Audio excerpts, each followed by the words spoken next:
Yes, people, it's that time of year again. This time last week, Samsung invited me down to their headquarters at King's Cross to look at their new latest lineup of Samsung Galaxy S25 devices. And it's always an exciting time for me because I know that these devices are going to set pace for any other Android devices coming out this year. So let's have a look at what they dropped.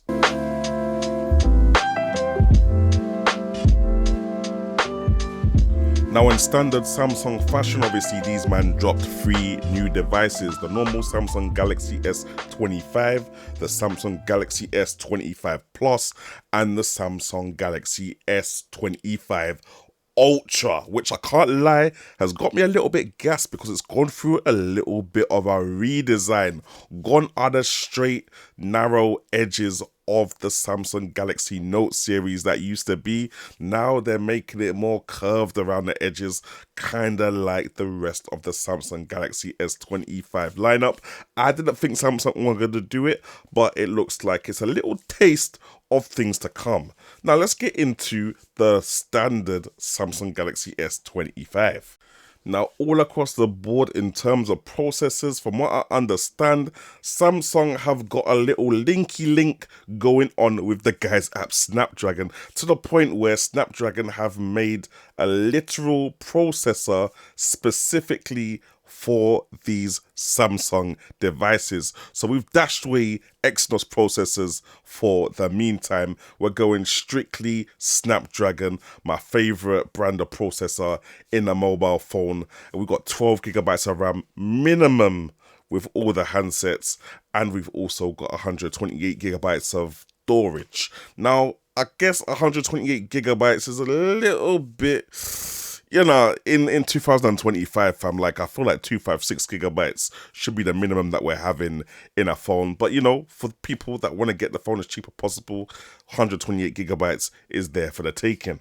Now, obviously, whilst we got hands on with the Samsung Galaxy S25 and the other units, the phone did feel quite nice in the hand. It felt extremely snappy moving through that Samsung UI. I'm not a big fan of Samsung UI. I like Google. I just feel like it's more plain, and the way that the drawer works in Google just makes sense in my head. Like, why am I scrolling left to right through the app drawer in a Samsung phone? Obviously, there's lots of other app launchers that I can use to make sure that I'm getting my vertical drawer stuff. But yeah, that's just a little finicky pick that man wants to make with the thing. Apart from that though, everything seems to be working smoothly. We got that Wi-Fi 7 connection, which means even as I'm browsing through the news page on the Samsung Galaxy home screen, fam, I'm just opening articles, they're opening it instantly kind of thing. So everything seems super fast, but obviously this is a device with nothing on it. It's literally a demo unit, so it's got no choice but to be fast, really.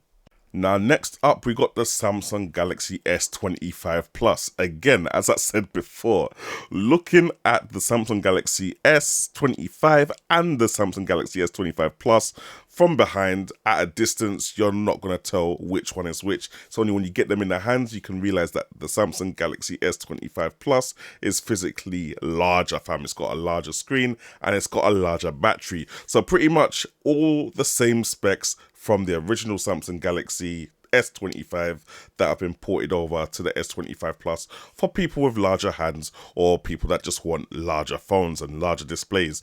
And the displays on both, by the way, wicked displays. I don't need to say it because you guys already know what it is with Samsung, but them displays, them AMOLEDs, they look sexy because Samsung have been doing it, been doing their thing with displays, fam, and it's no different with this S25 range.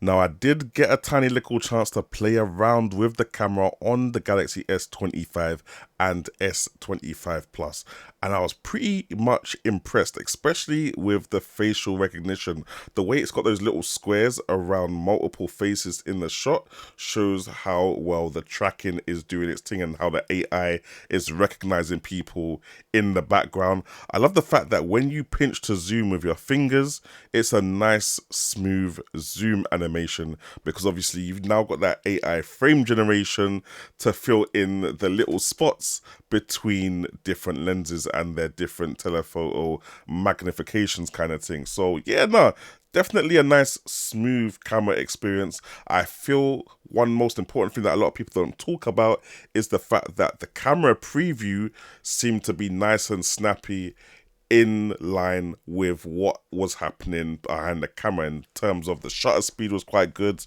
What I was seeing behind the camera was also what I was seeing in good time in front of the camera. So yeah man, definitely a decent camera experience.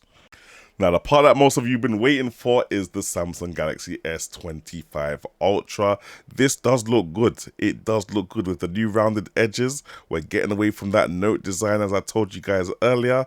It does look like we're stepping in a new direction with the Galaxy S Ultra series, fam. You've still got the camera bumps in the same place though, and you've still got an extra telephoto lens as you don't on the normal S25 and S25 Plus devices.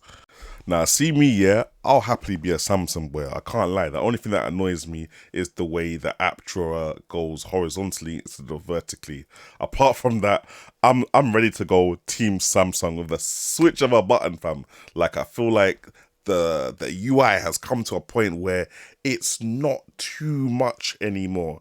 Like, it's not exactly Pixel experience, but everything that they do give you kind of thing, like all the shortcuts, especially that S Pen, I feel kind of elevates the experience rather than adds extra bloatware to the phone and ends up bogging down the phone kind of thing. Remembers back in the day when they used to make Google Play editions of phones, like they'll have the normal Samsung phone and then they'll make a Google Play edition of that phone, which will be like that Samsung phone with Google Pixel software, fam. Those were the good days, fam.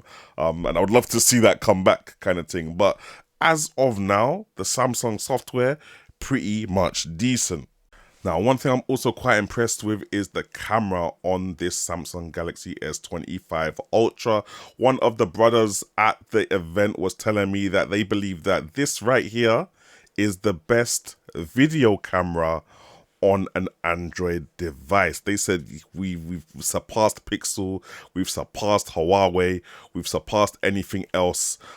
They didn't comment on whether they think it has surpassed iPhone, because I know iPhone are doing a lot right now, but right now Samsung are offering log, fam, HDR, 10-bit. Straight out of the phone kind of thing. You can even edit it with certain LUTs straight on the phone. So again, they're doing a lot for the video camera department. Now, the cameras for the Samsung Galaxy S25 Ultra are kind of cool because obviously we got the 200 megapixel normal wide lens. That's the lens that people use for most shots. And we also got integration into a lot of third-party social media apps like Snapchat, Facebook, WhatsApp, Instagram, so that when you do take a photo directly through those apps, it's going to give you that good quality. Furthermore to that, the ultra wide is 50 megapixel and the telephoto is 50 megapixel, fam. Anyway, people, just a little quick first impressions on the new Samsung Galaxy S25 devices.